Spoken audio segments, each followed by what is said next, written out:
Greetings, gravel grinders, adventure cyclists, and people who enjoy the outdoors in general.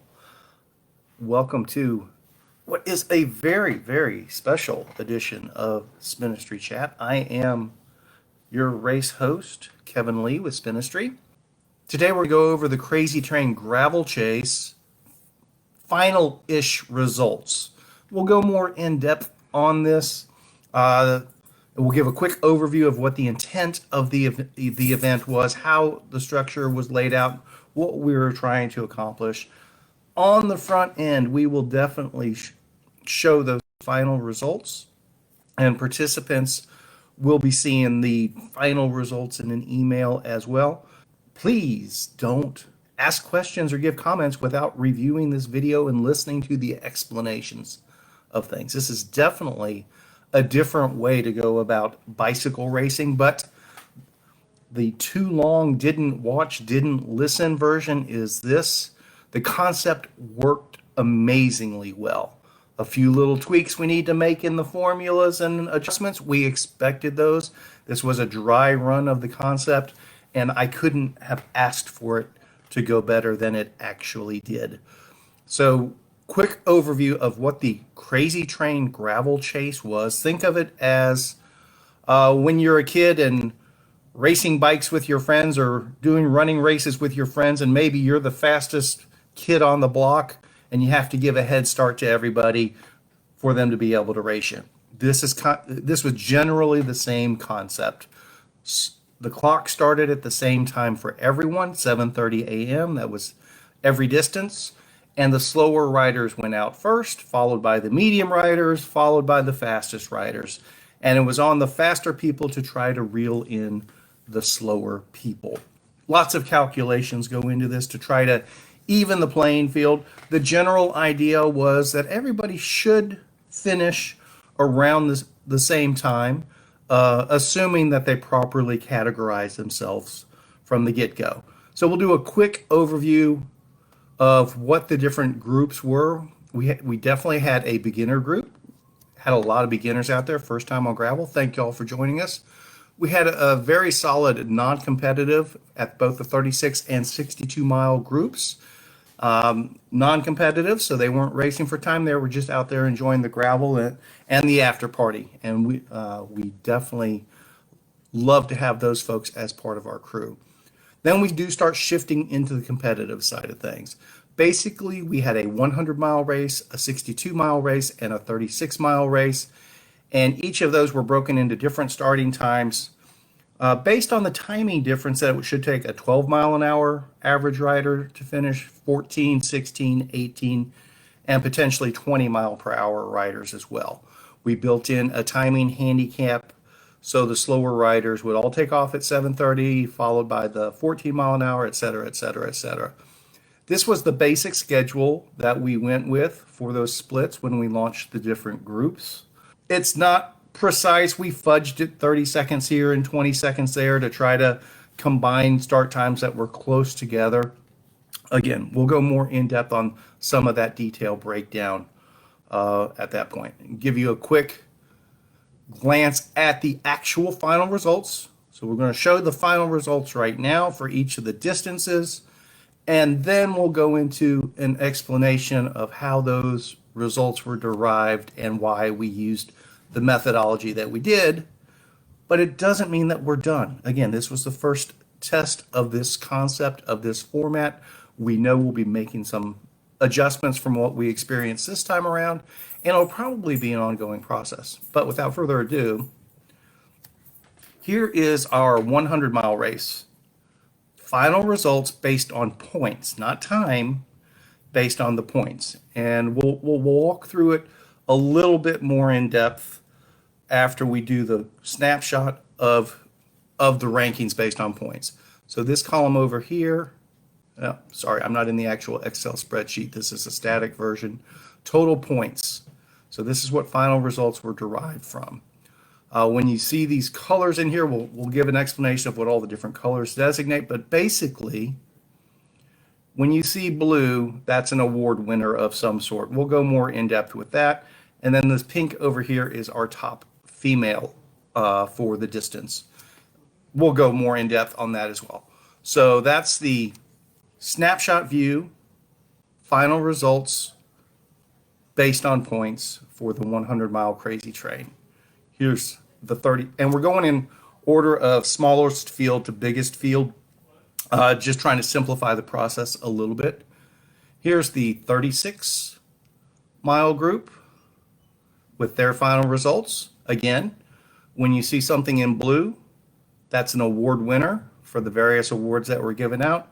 And the pink is our top female participant in the 36-mile group.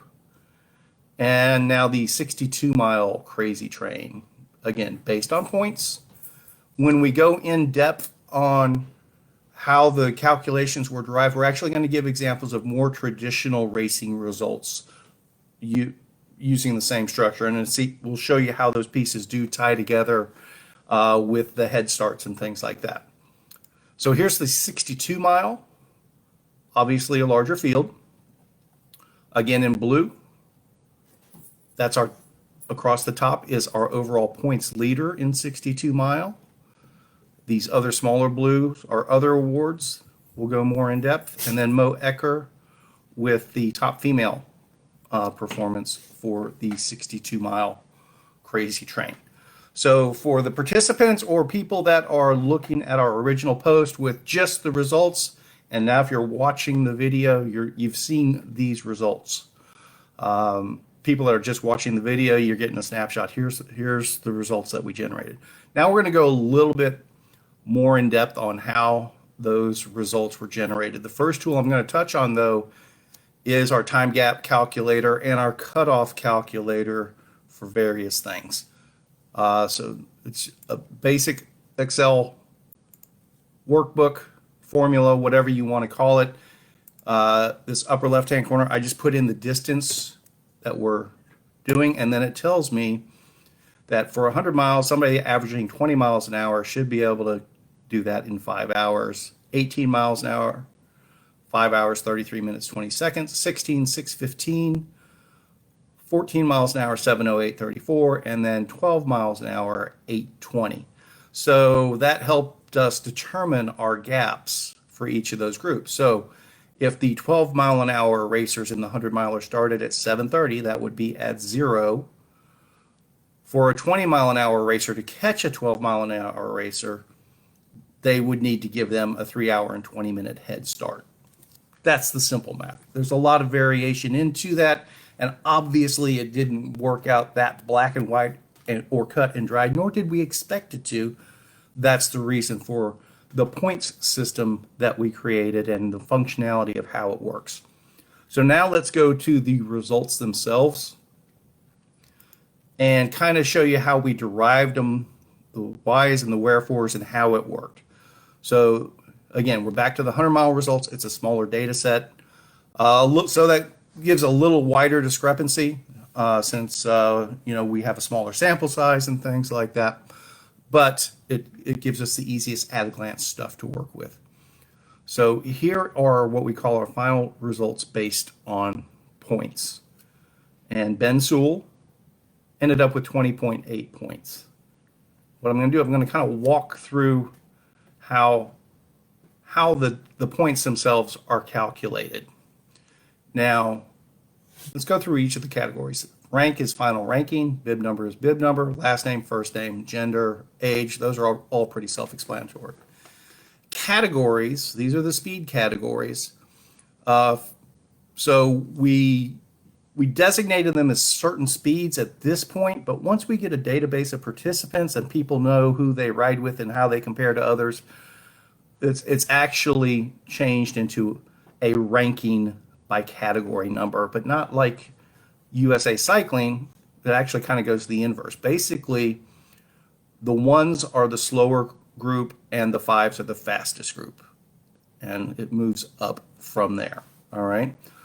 So Ben self-categorized as a 3, and his total finishing time, based on the 7:30 start when the ones went out, was 7 hours and 35 minutes and 57 seconds. Okay. So like here's a one that finished in 6 hours and 47 minutes. Very fast for a one, quite frankly. 7:10, that's closer, et cetera, et cetera. Kind of ignore this miles per hour right now. It gives a good snapshot of people that were racing outside of their suggested category going forward.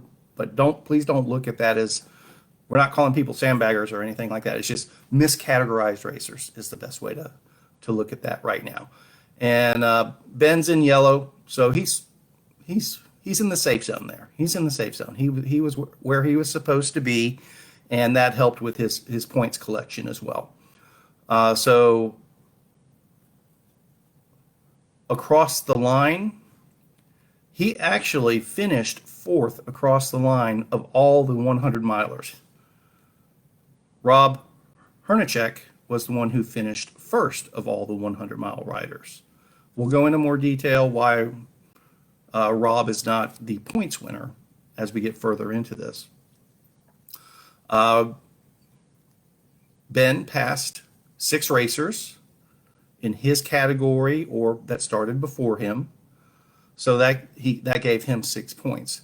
Rob only passed 1 racer that started in his same category or was in front of him. Since he started in the slowest category, there weren't very many people for him to pass, is what that boils down to. So this actually, racers' pass points are minimal compared to Ben. So that's really the biggest swing right there. So his bonus is calculated by multiplying the number of racers passed times the category number. So obviously the faster categories are higher numbers. If you're racing in a faster category, you earn a bigger bonus, assuming you passed people. If you don't pass anybody, then the bigger bonus multiplier doesn't apply. Since he passed 6 racers as a category 3, that was 18 bonus points. And we also do an age bonus. Right now, this is kind of an arbitrary, I'll explain the formula we're using. This one's kind of arbitrary. I welcome everyone's feedback on this. I do like the idea of an age bonus.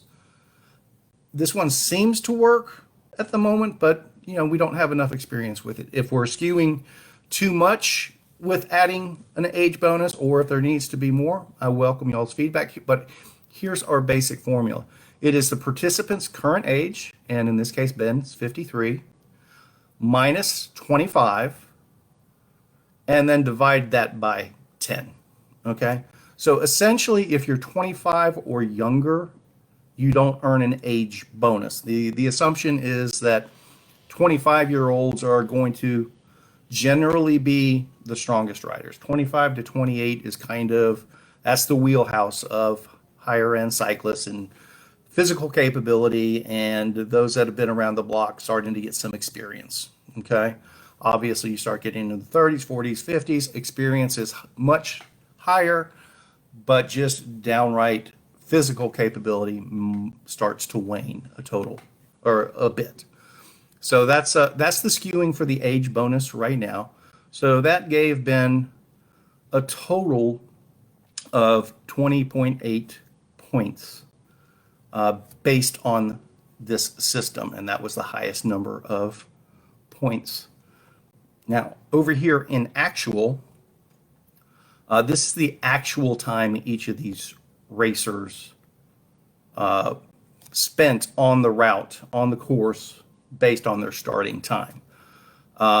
That's really not much of a factor. It's not considered in the race results per se. We don't look at their actual time, but we have this here as a benchmark so people can, I get it, Ben goes, well, I wasn't out there for 7.5 hours. I was only out there for 5.5 hours. Yes, you were, but the clock started 2 hours earlier than that.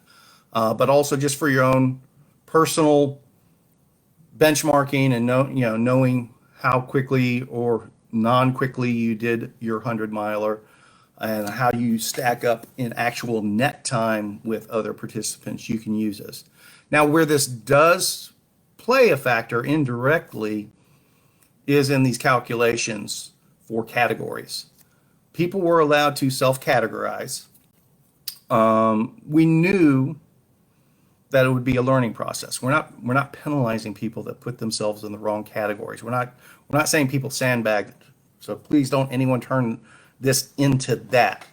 But we do need people to be racing in their appropriate groups. It just makes everything work better. So if somebody may not be completely up to speed where they may stack up against others, they can use the numbers generated from this event so they better categorize themselves next time. Like I said, Rob was definitely much faster than the 12 mile per hour group. He should really, so his net time was 6:47. So let's go back to the Chase calculator. So with a 6:47 cutoff time, he was definitely well into the meat of the 14 mile an hour racers. And yeah, no questions asked. He should have categorized as a 14 mile an hour racer. That said, maybe he wasn't able to. Maybe he needed to start at 7:30 in the morning and get home at a certain time and things like that. He still earned an award, and that's what this number 1 is here. He still earned an award for being the first across the line. So he's not being penalized. It's just his overall final rankings won't reflect in that. But he was the first across the line for the 100 milers. So he earns an award for that. We also have awards based on racing in your category and racing, the appropriate speed in your category and things like that. I'm going to wait till we get to some of the bigger fields to do that sort and show how that works. But let's do a more traditional sort. So this will be the more traditional. If it were a true chase race and we were only awarding based on who came across the line first, Rob was the first across the line. Okay. But so what these colored designations essentially are, black is you are definitely racing a category beneath where your speed dictates that you should be.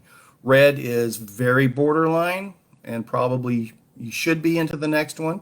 Again, this was a new way of racing. We didn't expect everyone to know exactly where they should categorize. So this is not a penalty. It's more of a reference.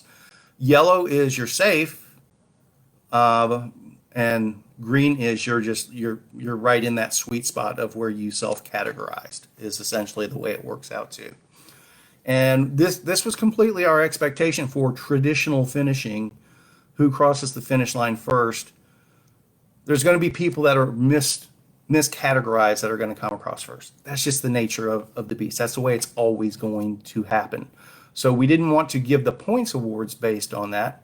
Somewhere down the road, hey, it'll be fantastic if we can put together a race where everybody is perfectly categorized and we have enough categories for everyone to have perfect spacing, maybe even do it as a time trial where it's down to the second, you go, whatever. That's way down the road if that ever happens. But this is a reflection of how we just can't go on finishing order based on group head starts sort of thing. So now we'll go to the 36 mile event. Here's the overall results based on the total points, just like we spoke about before. Mark Janney is our overall winner based on points. Karen Clark is top female. And then the finishing times here denote people that were the top finishers in their categories. And Jeremy Honea was first across the line. And we extremely appreciate Jeremy for joining our race and miscategorizing himself. And as soon as he crossed the line, he's like, I should have been a different category. No worries. Jeremy's a fast rider. No ifs, ands, or buts about it. He underestimated the speed of the course. It was a fast course. There's no doubt about that. But he finished across the line first, so he gets that award. But you see his speed versus 12 mile per hour average, which everybody, if they're categorized dead on, would show a 12 mile per hour average because the head starts that they're given based on everyone starting at the clock starting at 7:30, everybody should finish right at a 12 mile per hour average. Hopefully I didn't confuse everyone with that. So if somebody's way up here in 15, 14 miles an hour average speed, They categorize well outside of where they really should have been. And Jeremy's a good example of that. Let's go ahead and sort this in a traditional format. So 1, 2, 3, all miscategorized, and they knew it as soon, they knew it halfway through the race. It's like, we're going too fast for this group, but that's okay. This would be the traditional format, but if you look over here at total points, Mark Janney was our total points winner, 46.6, even though he came across the line 9th. So it was a combination of things. He was categorized appropriately, but because he was categorized appropriately, that means he's going to pass more people along the way. If you sell yourself short on your capability, you have fewer people in front of you to pass. And it's the number of people you pass that generates the points, and then it's accelerated by being in a higher category. So Mark had a combination of, he passed 11 people. Well, Jeremy passed 11 people, so technically they had the same number of points. But Jeremy categorized as a 2, so he only doubled his points with the bonus. Mark categorized as a 4, so he ends up with twice the points. And then there's an age bonus thrown in there as well. That didn't come into play in this particular case. Now, their actual racing times, Jeremy is very fast. 1:56.02. That's impressive. Mark did 1:51.18. Okay. That's pretty darn fast too. So, along those lines, hey, let's play with this just for giggles. Now let's do one more sort here with this group. And we're going to be doing more of these chase format races. There's no doubt about that. This went very well for us. I'm not saying every competitive gravel grinder we do will be in this chase format, but we will definitely be doing more of them. But there's still going to be some traditional racing involved, more traditional racing. And let's show you how that works. So now we're going to sort by the categories and the finishing time within those categories. Here we have Joseph McMurray. He was our first Category 1 finisher, and he was right in the time group he was supposed to be in. He was close to where he was supposed to be, so he won the Category 1 racers, and he gets an award for that. Again, Jeremy, he was the first across the line altogether. He got an award for that, but he was miscategorized. So we're not going to give him a Category 2 win. We're going to wait till we get into somebody that was close to racing the speed they were supposed to, which is Alan Trammell. So Alan Trammell was the Category 2 winner. And our Category 3 winner was Eric Cox. And our Category 4 winner was Mark. And he also won the overall total points. That's why he's blue all the way across. And Karen Clark, again, was our top female finisher. Technically speaking, this should be gender-neutral racing, assuming everybody categorizes appropriately to their actual capability. For that to work, the reality is there needs to be very high female participation in the overall numbers. It should be close to the population breakdown. You should have 50% of the racers being women and 50% of the racers being men. And over time, that's going to mean if everyone's categorized appropriately, half the time the women are going to be winning the races as well. If you're only talking 5 or 10% of the racers are actually female, the total wins will never even out like they realistically should. So it's still appropriate in this case, even though this is technically gender neutral racing. It's still appropriate to recognize the top female performance in each distance, in my opinion. So that's the 36-mile group in a nutshell there. And then now we'll do the 62-mile group, and this is the biggest group of racers by far. So our points winner is Eric Pinker, who was a Category 4 racer and was within his wheelhouse for his designated speed, and had a really good total time, which was actually well into what a 20-mile-an-hour racer would do. But like I said, this was a faster course, a little more pavement than we traditionally do. It was flatter, really no wind to work against the racers on this event, and we meant for it to be an easier route than we typically have, because we're hoping to help people get back in shape that are needing to get back on the bike. So we gave a little bit easier course than usual. So these people probably did race faster. And then particularly in the 62 miler, particularly in the Category 4 and Category 3s, those were big groups of people that were racing together and really hauling it, really picking up some speed. So they took those average times up substantially. So that was some really fun stuff there. And then again, we have our category winners in this total time column in blue. And then our first across the line finisher was Sue Shields, and she received her award for being first across the line on Saturday.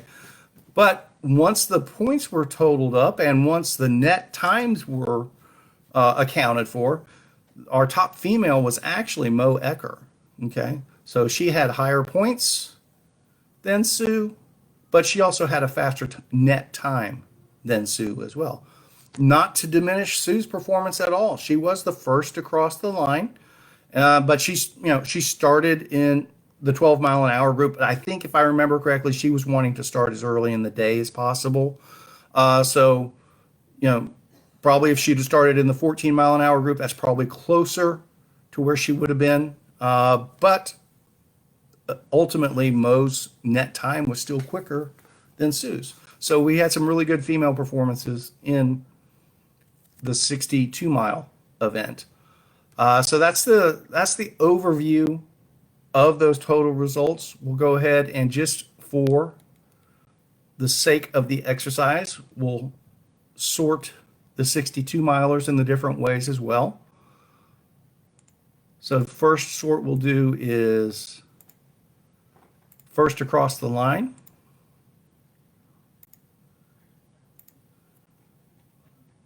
And that's where Sue Shields was first across the line.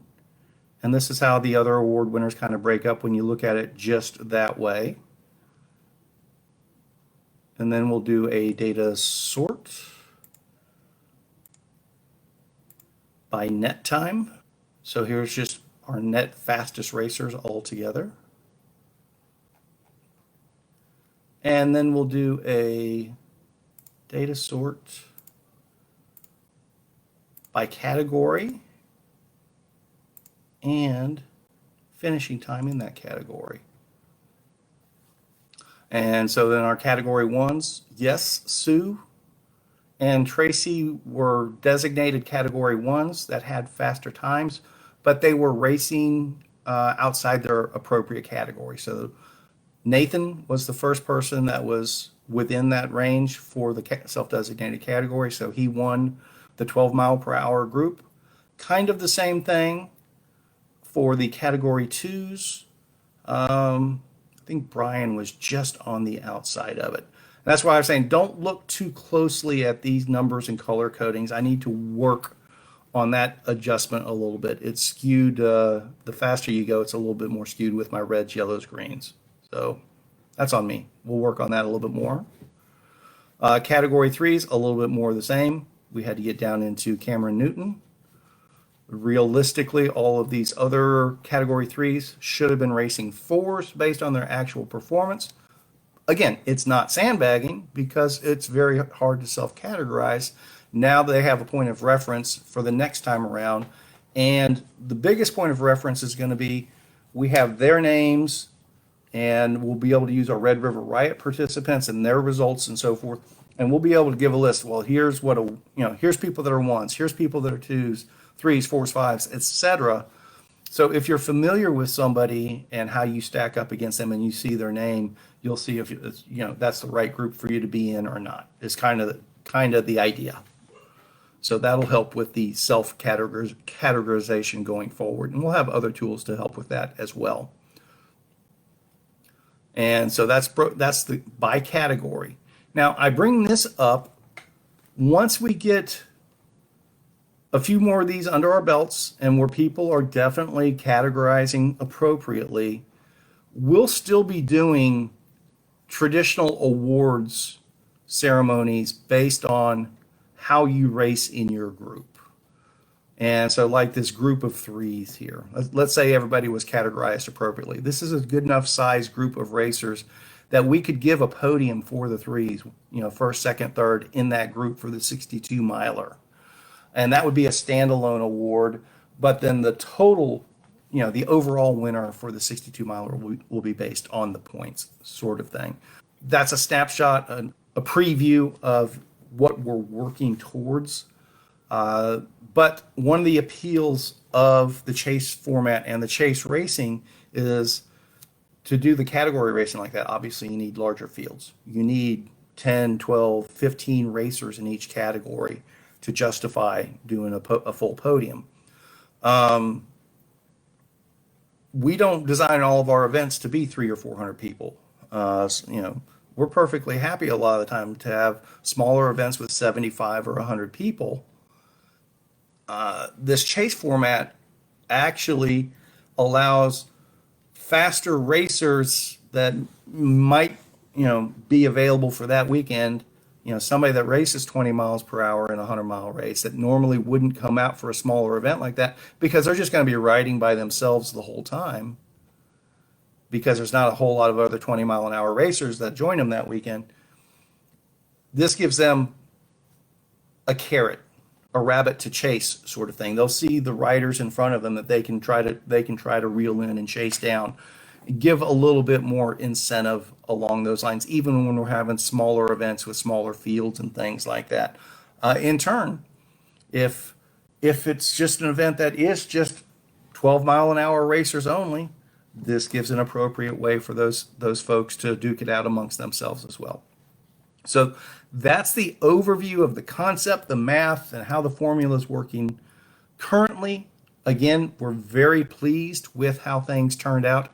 Generally speaking, a few tweaks that we know we're going to throw into the mix, but we will be doing more of these going forward. Right now, the current plan is to make our Can't Do Kansas out of Hamilton in June, the next time we do one of these chase formats, and hope to have all of the details worked out on that this week and open sign up for Can't Do Kansas out of Hamilton, Texas. Thanks for joining us. Please do send your comments, thoughts, concerns. And I know I'm not able to explain every last detail at the moment. And there's still a lot of things that are being developed along these lines. So your feedback is important to get things nailed down over time.